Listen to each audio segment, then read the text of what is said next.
Hello दोस्तों, जय हिंद। उम्मीद है आप सब लोग मस्त होंगे और अपनी पढ़ाई में व्यस्त होंगे। आज सभी को फिर मैथ का प्रैक्टिस क्वेश्चन करा दिया जाए, ठीक है ना। और आपको पता भी है कि पर डे कम से कम 15 क्वेश्चन आपको बताया जाता है, यानी महीने में आपके लगभग कितने हो जाएंगे क्वेश्चन? 450 से 500 क्वेश्चन, है ना। यानी आप हमसे अगर जुड़ेंगे तो कम से कम आपके 6 महीने में 3000 क्वेश्चन, 3500 क्वेश्चन आपका तैयार हो जाएगा। जो एक एक क्वेश्चन से जो बर्फ करने वाले प्रश्न होते हैं वो भी बताया जाता है ना। तो उसकी संख्या भी प्लस है, समझ लीजिए बोनस है वो, है ना। चलिए तो क्वेश्चन का प्रैक्टिस करते हैं और देखते हैं। पहला क्वेश्चन लगाइए। पहला क्वेश्चन देखिए क्या कर रहा है। एक व्यक्ति ने 14,000 रुपए 5% वार्षिक दर पर और 19,000 रुपए 6% वार्षिक दर पर साधारण ब्याज पर उधार दिया है, उधार देगा, ठीक ना। 3 वर्ष बाद कर आया, उसकी कुल आय कितना हो जाएगी? माने 3 वर्ष बाद उसका ब्याज बताओ, कितना ब्याज पाएगा वो, ठीक ना। उस रुपयों से तो कोई दिक्कत ही नहीं है। ब्याज ज्ञात करना है, ब्याज पता है ना। ब्याज क्या होता है? PRT इंटू PRT अपॉन 100, है ना भैया। अलग अलग ज्ञात कर लेना है। पहला ज्ञात कर लो तो पहला कितना हो जाएगा? SI1 कर सकते हैं इसको, है ना। कितना हो जाएगा? कितना रुपया है? 14। कितना परसेंट है? 5%। कितना समय है? 15। 3 वर्ष। 3 समय है ना, 3 वर्ष। जी। इसको सॉल्व कर लो, कितना हो जाएगा? 5 ते 15, 15 गुणे 14, 15 चौको 60, एक जीरो तो ऑलरेडी है, एक और जीरो आ गया, 6 हो गया। 15 का नाम 15 6 21। 21 हो गया, है ना। फिर दूसरा यानी SI2 ज्ञात कर लें। फिर ये बस कैलकुलेशन और कुछ नहीं है ना। 19,000 बोले कितना है? रेट कितना चल रहा है? 6%। 3 ही साल है ना जी। बस। डबल जीरो कट गया, है ना। 6 3 18, एक जीरो तो बाहर आएगा, है ना। और गुणा करना तो 19 है ना, तो 18 का बार कितना होता है? 324। और 324 अभी 18 बार पढ़े, जो कि 19 बार पढ़ना, एक बार और पढ़ लो। तो 324 में 18 जोड़ो, कितना आएगा? 324 में 18 जोड़ो, 324 में 20 जोड़ दो, 344 तो घटा दो 342, यानी 3420, है ना। अब क्या बोल रहा है? कुल रुपया बताओ, यानी ये 2100 और 3420 रुपया जोड़ करके बताओ कितना हो जाएगा। ये 55 20। 55 20। हाँ ठीक है। बस ये पूछ रहा था, जी। हाँ जी। चलो, अगर एक ही रुपया रहता, 14,000 ही रहता ना, तब अलग तरीके से भी निकाल सकते थे। तब सीधा रेट 5 या 15% कर लेते, 6 3 18% कर लेते, परसेंट को जोड़ लेते। 15 18% कितना हो जाता? 33% निकाल लेते उसका डायरेक्ट। लेकिन रुपया यहाँ पर फमाना है ना, इस वजह से हमको अलग अलग निकालना पड़ा, है ना जी। हाँ। अगला फल लगा, अगला फल देखो। बस कैलकुलेशन है, बाकी कुछ नहीं है। और पता ना कि अंकित मूल्य पर क्या दिया जाता है? हमेशा छूट दिया जाता है जी। हाँ। और जो छूट दिया जाता है वही क्या होता है? विक्रय मूल्य होता है जी। अंकित मूल्य पर जो अपने को छूट मिलता है वही क्या होता है भैया? विक्रय मूल्य होता है, सेलिंग प्राइस होता है।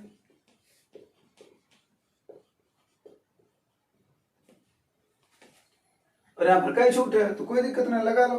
पहला कितना मूल्य है? 550, है ना। तो आ ही जाएगा ये वाला सवाल। लगा, पहला छूट है 15% अर्थात 85 लेगा, 15 देगा तो 85 लेगा। दूसरा यक्स नहीं पता तो कोई दिक्कत नहीं है, लेकिन वो हमेशा यक्स 100 में से घटता ही तो है। अभी तो 1500 में से घटा ही है। और अगला कितना हो जाएगा? 80/100, क्योंकि 20% का डिस्काउंट है। और इसी का विक्रम, इसी को करा 317 रुपया 90 पैसा में बेचा जाता है। तो बताओ क्या होगा? कोई दिक्कत नहीं है, कैलकुलेशन है, मात्र कैलकुलेशन, है ना। 00 से कट गया ना। अब क्या बच्चा? सबको उधर पे तो क्या बचेगा? देखो 100 माइनस x बराबर, इसको बस इधर रहने दो, सबको उधर भेज दो। 317 100 का गुणा करवा दो तो 10 हट जाएगा, तो हो जाएगा 31,790 गुणे 100, इधर भाग करा उधर गुणा करेगा, बटा, ये सब बटा में आएंगे, 55 गुणे 85 गुणे 8, है ना। जी अगर देखा जाए 8 से इसको काटो तो 1000 है, तो कितनी बार में कटेगा ये? 125 बार में कटेगा ना। अब 5 से काटो इसको, 5 17 ये 85, और ये कितनी बार में कट जाएगा? 25 बार में ना। हाँ अब फिर 5 5 25, 5 रही 55, अब 11 से इसको काटो तो कटेगा, बिल्कुल कटेगा, है ना। ये 0 कट गया है, मात्र ये बचा, तो 11 से काटो कितना आएगा? 11 दूना 22, कितना बचा? 9 बचा, 97 हो गया, 11 8 88, 9 बचा, 11 9 99, है ना। फिर 17 से इसको काट दो, कितना हो जाएगा? 17 का नाम 17, कितना बचेगा? 11 ना। हाँ 17 7 119, है ना। और 17 का से वर्ग भी है, क्या बचा? 17 बचे, यानी 100 minus x equal to 85, x इधर आएगा तो कितना वैल्यू हो जाएगा x का? 15%। सब कैलकुलेशन था मात्र, है ना। लेकिन अब सवाल देखते हैं क्या क्या पूछ रहा है। अगर पूछा होता छूट कितना, तब तो ये आंसर हो जाता, तब तो 100 यहीं पर बन जाता। लेकिन वो ये नहीं पूछा, वो क्या पूछा है कि 2x की अगर एकल छूट दे करके बेचा जाता उसी को तो विक्रमण करना होता है, यानी 550 रुपया जो अंकित मिलता है, अगर उसे 2x, x 15% है तो 2x कितना हो जाएगा? 30%, यानी 550 को 30% छूट देगा तो लेगा कितना? 70 लेगा, है ना। और यही सेलिंग प्राइस होगा ना जी भाई, यही अंकित मूल्य पर जो छूट दिया था वही सेलिंग प्राइस होता है, दुकानदार को ही बेचता है वो। तो बस 7 5 35 और 7 5 35 3 38, 385 रुपया, बस ये आंसर रुपया देना। हाँ जब यहाँ पर पूछा होता तो एक प्रश्न यहाँ पर बन गया, लेकिन वो एक प्रश्न वाला पूछ करके कुछ और उसमें जोड़ दिया है। ऐसे होता है, मूल प्रश्नों में कुछ और जोड़ दिए जाते तो नए प्रश्न बन जाते हैं, कुछ अलग थोड़ी ना होता है। कुछ अलग होता है क्या? उसी में जोड़ते जाते हैं, कहीं कहीं कुछ ना कुछ जोड़ देंगे या वो उसी जैसा फल देंगे। कुछ पैटर्न पर फल बनते हैं, कुछ पैटर्न से हटा करके सवाल बना दिए जाते हैं, यही ना होता है। हाँ चलो अगला फल लगाओ।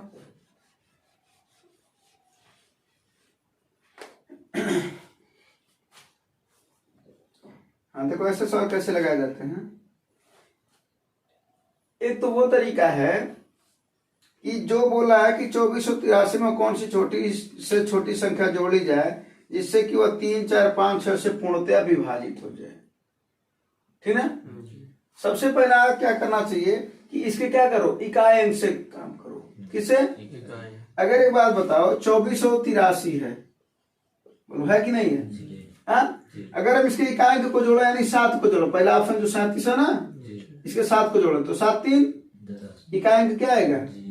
0 आएगा ना।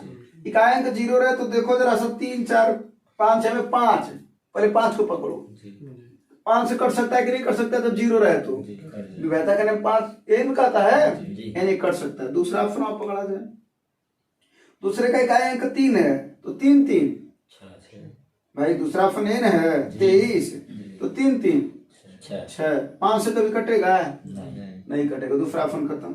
तीसरा ऑप्शन क्या भैया? 22, 3 2 पॉसिबल है, ठीक ना। चौथा ऑप्शन कितना? 30 है ना। 0 और 3 को जोड़ोगे कितना आएगा? 3, यो खत्म, 5 से कटोगे नहीं कटेगा। अब जितना देर में बता रहा हूँ ना उतना देख करके जल्दी में कर सकते हो तुम, जब ये चीजें विभाजन करने बता रहे, समझ में आया था। अब बचा 2 ऑप्शन, इन 2 में से किसी एक को जोड़ दो, ठीक है। चलो इसी को जोड़ देते हैं 22 को, तो जरा बताओ इसमें 22 को अगर ऐड किया जाएगा तो कितना हो जाएगा? 3 2 8 2 10 और 4 यहाँ पर आ जाएगा, 4 1 5 हो जाएगा ना। हाँ और ये 2 हो जाएगा। अब एक बात बताओ, इसमें 4 भी है, अभी तक तो 5 का नियम फॉलो करवाए, अब किसका नियम फॉलो करवा दो? 4 का। किसका? 4 का, 3 का, कुछ का भी करवा दो, ठीक ना। 4 का नियम फॉलो करवाओगे तो अंतिम 2 अंक कटने चाहिए, तो अंतिम 2 अंक इसके कितने हैं? 0 5, 4 से पूर्ण रूप से कटेगा नहीं, ये गलत है, एक ही बचा, ठीक है। कोई दिक्कत नहीं। एक तो ये तरीका है, दूसरा तरीका इसी में है, वो बता देते हैं। ये वाला तरीका समझ में है? जी। हाँ जी। अच्छा, दूसरा तरीका क्या है वो बता देते हैं। क्या बोल रहा है? 3, 4, 5 और 6 से पूर्णतः विभाजित होना, तो 3, 4, 5, 6 का क्या ज्ञात कर लो? लॉसल, एलसीएम। एलसीएम इसका कितना हो जाएगा? 3, 4, 5, 6 का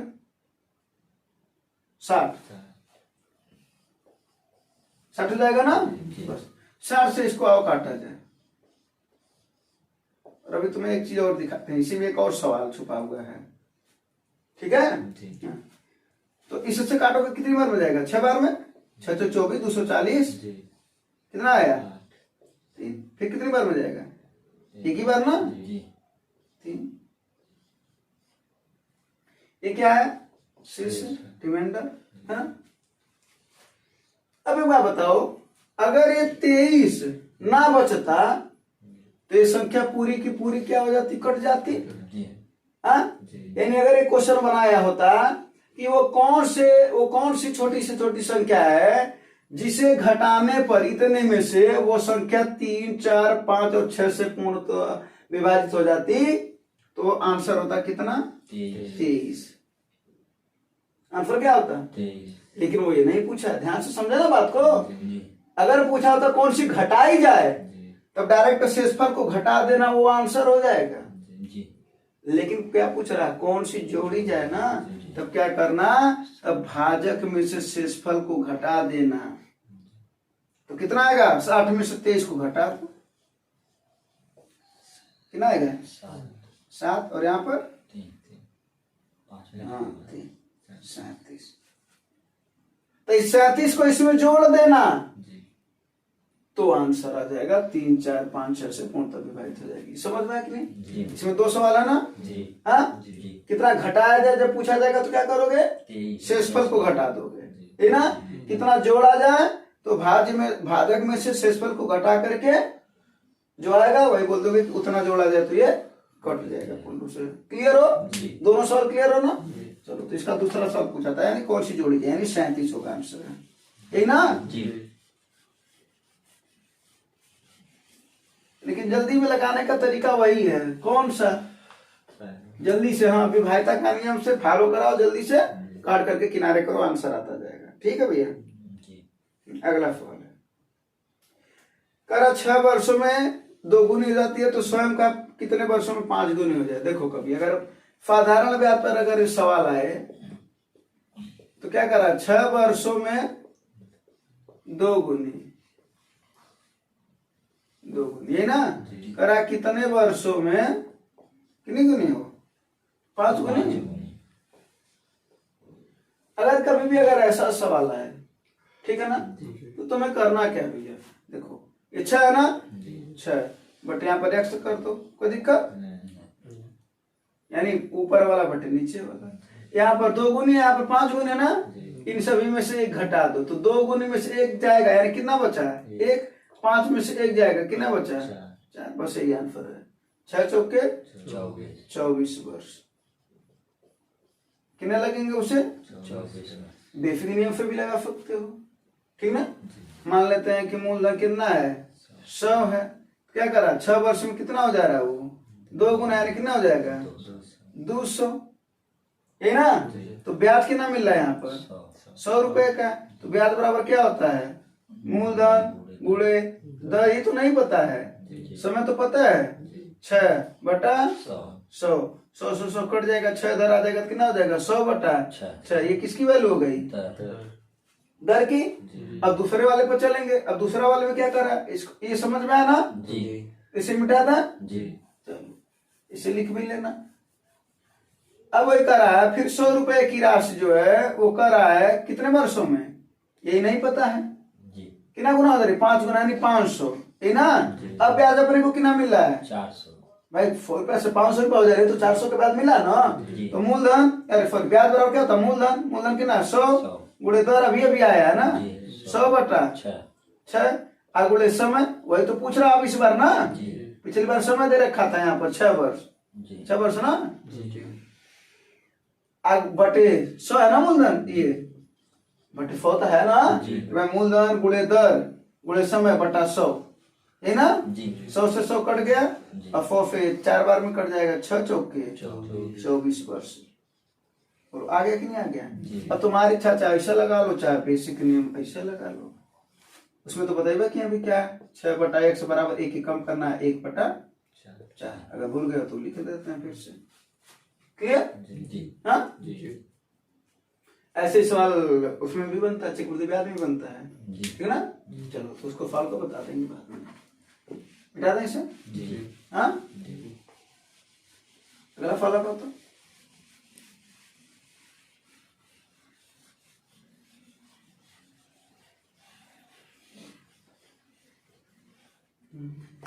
अगला फॉलो।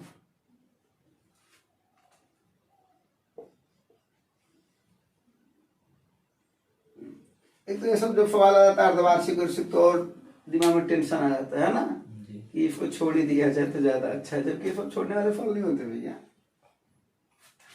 सब लगाने वाले फल होते हैं। जब कह रहा है कोई चीज इतना से इतना हो जाती है और चक्रवृद्धि ब्याज की बात करो तो जाहिर सी बात है मिश्रधन बराबर मूलधन 1 + r/100 यही ना, जी ये फार्मूला लगाते हैं। अब जो है वही लिख दो, कोई दिक्कत नहीं, जो है वो लिख दो। क्या है, 5,000 रुपए की राशि कितना हो जाती है, 5832।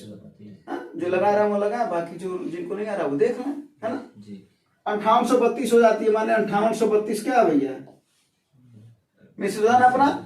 मूलधन को इधर बट्टे में कर दें, जी अरे भाई ये पी है ना, तो पी इधर गुणा करा तो इधर भाग करेगा ना, कितना हो गया 5 है बराबर 1 प्लस। अब यहीं पर हमको चाहिए थोड़ा रुकना है, यहाँ पर रुकना क्यों, देखो अर्धवार्षिक पर फेज की जा रही है, आज की 16% वार्षिक है, तो 16% 1 साल का है, तो आधे साल का 8%।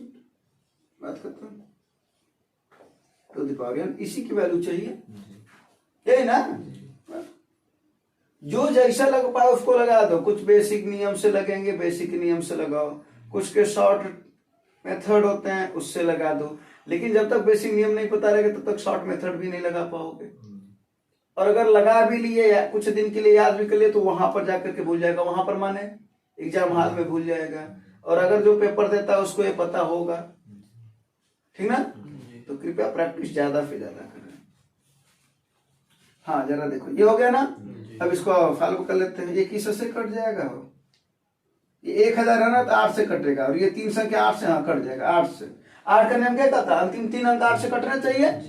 हाँ अगर अंतिम में 3 0 हो तो भी 8 से कट जाएगा, और अंतिम में 3 अंक 8 से कटने चाहिए। तो देखो 8 का नंबर 8 से कट जाएगा ना, तो काटो इसको, 125 बार में कट जाएगा, और 125 बच्चे 625, नीचे कितना आ गया भैया 625, ऊपर काट लो कितना हो जाएगा ये 8 सत्ते 56, 2 बचा, हाँ कितना हो गया 23, 8 दूना 16, कितना बच गया 7, 8 9 72, ये ना।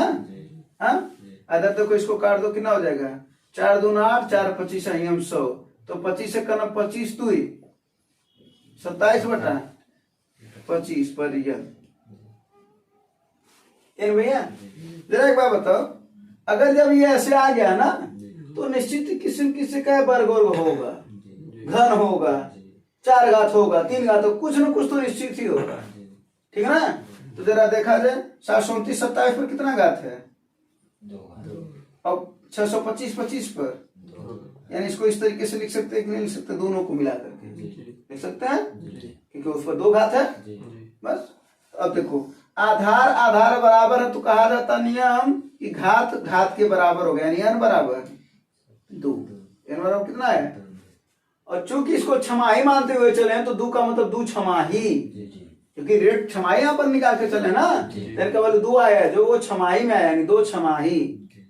अब क्वेश्चन क्या है, अब आंसर क्या है, कह रहा वर्ष की संख्या बताओ, तो 2 छमाही में कितने वर्ष होते हैं 1 वर्ष, यानी आंसर कितना आएगा 1 वर्ष। कोई दिक्कत हो तो बता, हाँ तो 3 लाइन का सवाल था। अब ऊपर फार्मूला नहीं बैठ करके लिखोगे कि फार्मूला लिखोगे, और यही सब दिमाग होना चाहिए, थोड़ा सा सेंस होना चाहिए, जब प्रैक्टिस करोगे तो अपने आप डेवलप होगा, ठीक है। तो ये काम करेगा कि किसी न किसी का ये वर्ग होगा, किसी न किसी का 3 घात होगा, कुछ ना कुछ होगा, वो एकांक से देख लोगे तो आ भी जाएगा, ठीक है ना। और वो बोले भी थे ना वर्ग घन तो याद होना चाहिए, 30 तक घन याद कर लो, वर्ग 50 तक याद रहे, तो अपने आप ये सब सवाल दिख जाता है कि नहीं दिखता है? जी। हाँ जी। अगला सवाल का ये सब सवाल तो आसान है वाला सवाल है ना, मार कर देना। इसका आंसर बताओ, इसका आंसर बताओ। 2 टैंक है खाली कर रहा है और 1 टैंक है भर रहा है, ए बी और सी, ये दोनों लोग खाली कर रहे हैं और ये भर रहा है। खाली करने वाला 15 मिनट 20 मिनट ले रहा है और भरने वाला 8 मिनट ले रहा है। तगड़ा है भरने वाला, है ना? तीनों का क्या निकाल लेंगे भैया? एलसीएम। और 15 20 और 8 का एलसीएम कितना होगा? 120। कितना होगा? अब क्षमता निकालेंगे। क्षमता बराबर क्या होता है? कार्य बटा समय। तो 120 बटा 15 इक्वल टू 8, है ना? फिर 120 बटा 20 इक्वल टू 6 और 120 बटा 8 इक्वल टू 15। ये दोनों लोग क्या कर रहे हैं? खाली कर रहे हैं। और ये क्या कर रहा है? भर रहा है। अब क्या पूछ रहा है कि तीनों लोगों को एक साथ खोला जाए, तीनों को एक साथ खोला जाए, तो कह रहा है कितना समय लगेगा, समय पूछ रहा है। और समय बराबर क्या होता है भैया? कार्य बटा क्षमता। कार्य है टोटल कितना? 120, है ना? जी। क्षमताएं कितनी? अब जरा देखो, जब काम समय में हम ये सवाल लगाते हैं तो सभी की क्षमताएं जुड़ जाती है, लेकिन नल और टंकी में ध्यान देते हैं कौन खाली कर रहा है कौन भर रहा है, ठीक ना? तो ये दोनों खाली करने वाले, यानी 8 4 14 माइनस 14, इधर क्या मिला है? प्लस 15। अब 15 में 14 जाए 1, यानी क्षमता कितनी बची? 1 है ना बची? बोलो। और ये सब क्या मिनट है ना? तो किसमें आएगा आंसर? मिनट में, यानी 120 मिनट। 120 मिनट को क्या बोलते भैया? 2 घंटा। देखो आया है, ठीक है? कोई दिक्कत नहीं। अगला सवाल लगाओ।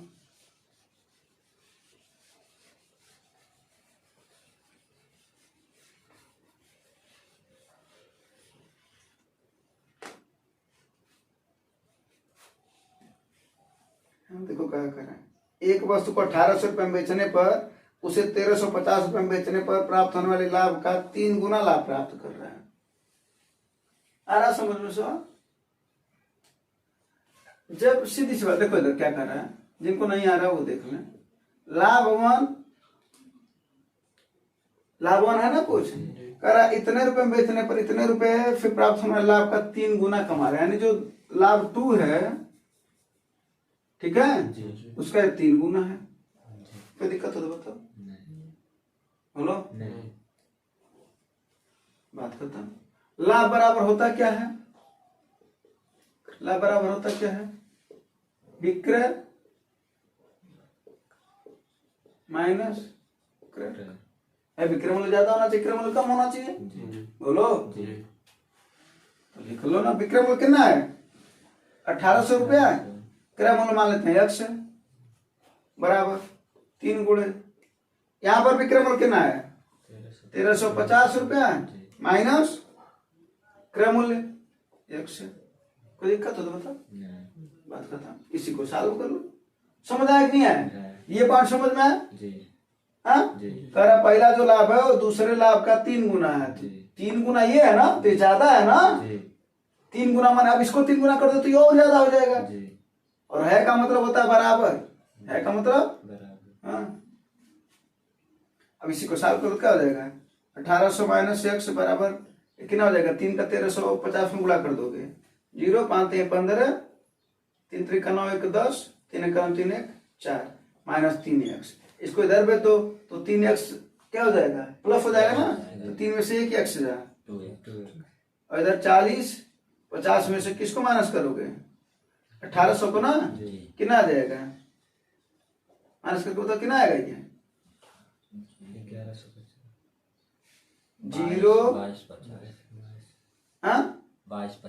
22 50।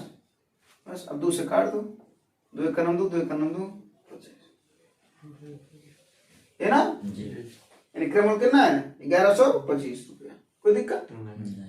जो बेसिक में दे रखा था वही चीज दे रखा था। अनुपात से भी निकाल सकते थे।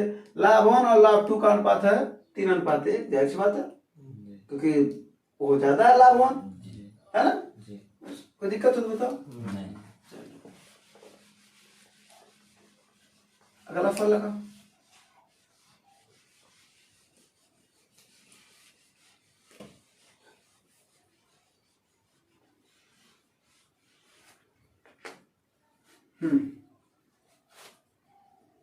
ये वाला देखो सवाल अच्छा सवाल है।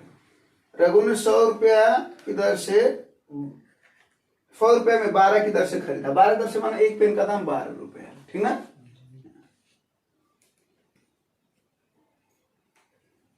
और 135 रुपया 15 की दर से खरीदा, ठीक है?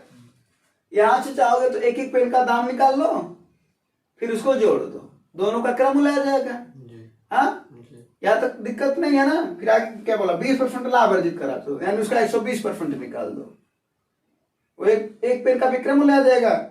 अब करा 260 रुपये में कितना पेन बेचना है, तो 260 को ऊपर कर दो बटे एक पेन का विक्रय मूल्य, यही ना? एक तो ये तरीका है। दूसरा तरीका थोड़ा आसान तरीके से बता देते हैं, जरा देखो इधर। यहाँ पर क्या कर रहा है, 100 रुपया है जी, और कितने की दर से 12 विक्रय मूल्य है ना ये। जी, और फिर दूसरा कितना है 135 रुपया में कितने की दर से 15 इसको बराबर कर दो, वस्तुओं को क्या कर दो, बराबर तो कितना हो जाएगा ये गुणे 12 और 15 कैल्शियम कितना हो जाएगा 60 ना जी, तो कितने का गुणा कर दे, इसमें 5 का और इसमें 4 का, बोलो जी, इसी समझ में आया? जी, तो कितना हो जाएगा ये, जब 12 का 5 में इसमें गुणा करेंगे तो 60 हो जाएगा, जी। ये भी 60 हो जाएगा, तो 5 का इसमें भी गुणा कर दो तो कितना हो जाएगा 500 हाँ 500 500 कितना हो जाएगा, और ये कितना हो जाएगा, तो 135 दूना 270 540 कितना हो जाएगा 540 अब बताओ, ये भी क्रय मूल्य है, ये भी क्रय मूल्य है, जी, है ना? तो टोटल कुल क्रय मूल्य कितना आ गया, कुल क्रय 1040 1040 ये ना। जी, जी, अब 1040 में आओ, देखा जाए कुल कितना वस्तु खरीदा गया है। यहाँ पर 500 रुपए में कितना वस्तु खरीदा गया था 60, कितने वस्तु 540 में कितना खरीदा गया, 60 तो कुल ये देकर के कितना खरीदा गया। 120 यहाँ से क्या पता चलेगा, एक पेन का दाम, नहीं समझे क्या, जी, नहीं समझे? समझे, हाँ भाई 100 रुपए में खरीदा जा रहा था 12 की दर से, 135 में 15 की दर से, 14 12 15 कैल्शियम हमने ले लिया, दर बराबर कर दिया, कोई एक चीज बराबर कर दो, ठीक ना? हमने बराबर कर दिया। यहाँ पर मान लेते हो 12 की दर से आया वो वस्तु खरीद रहा है, ठीक ना भाई, एक वस्तु का दाम 12 रुपए, एक कहने का ही मतलब 12 की दर से खरीद रहा है, तो एक वस्तु यहाँ पर मान लेते 12 वस्तु है ये, तो हम वस्तु को बराबर कर लिए, कोई दिक्कत? तो 5 का गुणा कर दिए, इसमें 4 का गुणा कर दिए, वस्तु की संख्या 60 आ गई। यहाँ पर ऊपर वाले में f का क्रममूल्य आ गया 500, यहाँ पर 60 आ गया, इसका क्रममूल्य आ गया 540, है ना? दोनों का क्रममूल्य आ गया 1040 और पूरी वस्तु की संख्या आ गई 120, तो एक वस्तु का दाम निकाल लेंगे, यही ना? 4 से काट दो, 4 × 12 और 4 2 ना, और 4 करना, हाँ 4 छक्के, यानी 26/3 रुपए आ गया क्या क्रय मूल्य। जी, बोलो कोई दिक्कत हो यहाँ तक? तो नहीं, अब हमको इस पर क्या चाहिए, 20% का लाभ चाहिए, जी, 20% का लाभ तो इस पर 20% का लाभ दिलवा दो, यानी कितना हो जाएगा 120 बटा 100 ये 0 0 कट जाएगा, 3 चौके 12, यही ना? तो क्या आ जाएगा 26 गुणे 4 बटा 10, और काट सकते थे ना, चलो ना 26 गुणे 4 बटा 10, कोई दिक्कत हो तो बताओ। नहीं, हाँ? अब ये एक पेन का ये क्या है, सेलिंग प्राइस है, क्या है? अब एक पेन खरीदने जाओगे अगर मान लेते हैं, यानी एक वस्तु, हम इसको पेन मान लिए, वस्तु कुछ भी मान लो, ठीक ना? तो एक का दाम है 26 गुणे 4 बटा 10, और हमको कितने रुपए में खरीदना है कुल, 260 तो 260 रुपया में कुल कितने, एक पेन का हमको विक्रय मूल्य जब पता चल गया, तो एक पेन के विक्रय मूल्य से 260 रुपया भाग दे देंगे तो संख्या नहीं पता चल जाएगी, असल संख्या पता चलता है। अगर हम तुमसे कह दे 5 रुपए का बिस्कुट खरीदो, 60 रुपया में कितना बिस्कुट मिलेगा, तो क्या कहोगे कुल रुपया बटे एक का दाम, कुल रुपया बटे 1 का दाम ना लगाते हो, जी। तो 60 बटे 5 करके n कहोगे 12 पैकेट मिलेगा। जी बोलो। जी। तो वही हम भी कर रहे हैं। 260 रुपया में 1 का दाम यहाँ पर रख दे रहा, कितना हो जाएगा 26 गुणे 4, अब बटा 10 तो ऊपर चला जाएगा ना। जी 26 से 26 कट जाएगा 10 बार में, और ये 10 दाम 100 कितनी बार में कट जाएगा? 25 यानी पेन की संख्या कितनी है? 25 25 पेन है। हाँ पेन ही है। कोई दिक्कत हो तो बता। नहीं हाँ नहीं समझे? इस सवाल बड़ा इंपॉर्टेंट है। तो यहाँ पर क्या कर लेना, ऐसे सवाल में वस्तु की संख्या बराबर कर लेना, उनका क्रय मूल्य अलग अलग निकल जाएगा, फिर कुल क्रय मूल्य जोड़ देना, उसके बाद से पूरी वस्तुओं की संख्या से भाग दे देना, तो एक पेन का क्रय मूल्य निकल जाएगा। फिर जितना परसेंट लाभ आएगा उसका लाभ निकाल लेना, और कुल रुपया बटे 1 पेन का दाम, ठीक ना, इक्वल टू संख्या। और ऐसा यही सवाल पूछता हो, वो यही सवाल पूछता है, बस इसमें क्या करेगा, डाटा चेंज कर देगा, ठीक ना। ये टाइप वाला सवाल है, लिख लेना।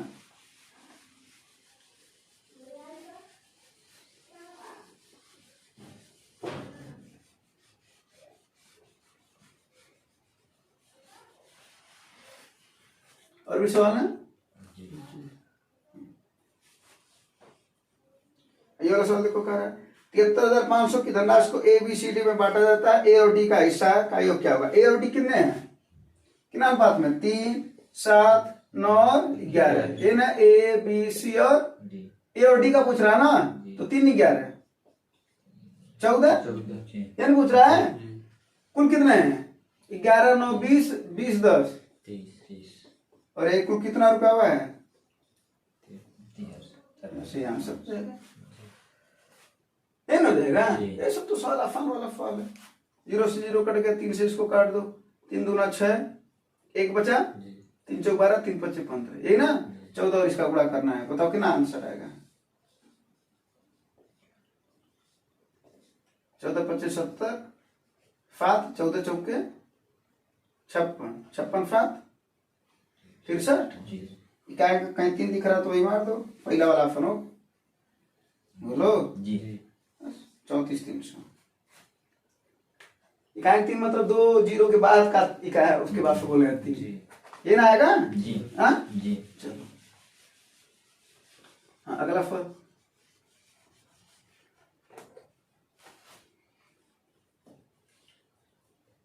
अगला फल देखो क्या करे। अरे दो संख्याओं का अनुपात 7 अनुपात 9 है, उनका मतलब 23 है, दोनों संख्याओं का अंतर बताए, तो बड़ा आसान सा सवाल हुआ। संख्याओं का अनुपात दे रखा है ना। जी हाँ कितना है? 7 अनुपात है, 9 9 अनुपात है 11 है ना। जी और क्या दे रखा है? मौसा दे रखा है कितना? 23। अच्छा ऐसे सवाल में ना लौसा भी पूछ सकता है। क्या पूछ सकता है? अगर लौसा पूछता ना तो इन सभी का गुणा कर देते, यानी कि ना 23 गुणे 9 गुणे 11 जो आता वही आंसर हो जाता। जी लौसा पूछता तो, ठीक ना। कभी कभी क्या कर देता है, इसकी जगह पर मौसा के ऊपर लफा दे देता है। तब अगर तुम्हें मौसा याद करना होगा तो क्या करना, लौसा को ऊपर लिख देना, और जो अनुपात है उनका गुणनफल को क्या कर देना, नीचे कर देना, अनुपातों का गुणनफल, तभी आ जाता है। यानी 2 सवाल और बता दिए, ठीक ना। जी अब देखो, और संख्या भी पूछता है, संख्या बताओ, संख्याओं का योग बताओ, संख्याओं का अंतर बताओ। इसमें संख्याओं का अंतर पूछा है, जी है ना। मौसा हमेशा इस संख्या में होता है, तुम्हें पता है। यानी पहली संख्या कितनी हो गई? 9 गुणे 23। दूसरी संख्या कितनी हो गई? 11 गुणे 23, है ना। अब पूछ रहा इन्हीं का अंतर बताओ, तो एक काम तो वो है कि इनका गुणा कर दो, इसका गुणा कर दो, जो आएगा वो आंसर है। आई तो वो काम है। 11 और 9 का अंतर कितना है? 2, तो 2, आ उसी में मौसा होगा, तो 2 गुणे 23 अर्थात 46 ये आंसर है ना। अगर पूछा था पहली संख्या बताओ, तो ये पहली संख्या हो गई। दूसरी संख्या बताओ, ये हो गई। उनका अंतर पूछ दिया। ये को पूछा होता तब कितना होता? तो 11 9 20 गुणे 23 करते हैं, ये ना, तब 460 होता है। अगर पूछा होता तो क्लियर हो। हाँ और यहाँ पर लौसा पूछेगा तो सबका गुणा कर देना, जितने भी अनुपात रहे। अगर 3 अनुपात रहे तो भी ठीक है। मौसा अगर पूछेगा तो लौसा को ऊपर कर देना, अनुपातों का गुणा करके नीचे कर देना, काट देना, जो आएगा वो मौसा होगा। अब मौसा उस संख्या में होता है, ठीक है ना। अगर संख्या पूछा जाएगा तो 23 गुणे 9, 23 गुणे 11, 23 गुणे 13, ये सब संख्या हो जाएगी, ठीक ना। तो इसका आंसर क्या है? 46 ना। हाँ जी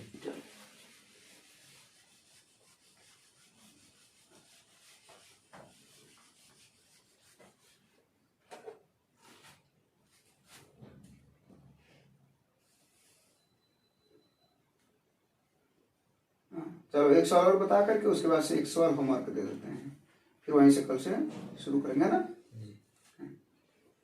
हाँ, एक सवाल करा, एक कारखाने में 144 दिनों में दी गई वस्तु के निर्माण के लिए 56 मशीनों की आवश्यकता होती है, तो 96 दिनों में समान संख्या में वस्तुओं का निर्माण करने के लिए कितना? ये तो आसान सा सवाल हुआ ना जी। M1 D1 बटा W1 बराबर M2 D2 बटा W2। काम बराबर है तो हटा देंगे जी। हाँ? जी। अब क्या कर रहा है? 144 दिन में कितने मशीन? 56, यानी मशीन की संख्या कितनी है? 56 और दिन की संख्या 144। फिर अगले बार में क्या दे रखा है? दिन दे रखा है जी। और मशीन चाहिए ना, जी। यानी M2 हमको चाहिए और दिन कितना है? 96। 96, बस ये ना। जी। किससे कट जाएगा? 12 से कट जाएगा, 12 8 96। 12 12 ये 144 8 7 56। 12 7 84। यानी कितना? 84।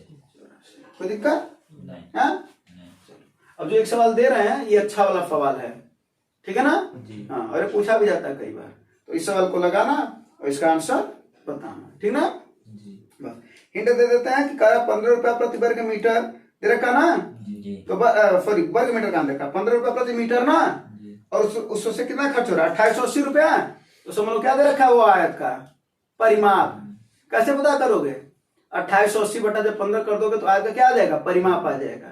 बस अब लंबाई और चौड़ाई का अनुपात दे रखा है, अब वहीं से लगाओगे तो जो अगर आ गया तो बता देना कमेंट में, और तुम लोग कल यहाँ पर बता देना, और नहीं आएगा तो कल वहीं से शुरू करेंगे। कोई दिक्कत, परेशानी, समस्या, प्रॉब्लम? तो उम्मीद है सब सवाल समझ में आएगा और आप लोगों को भी। धन्यवाद, जय हिंद।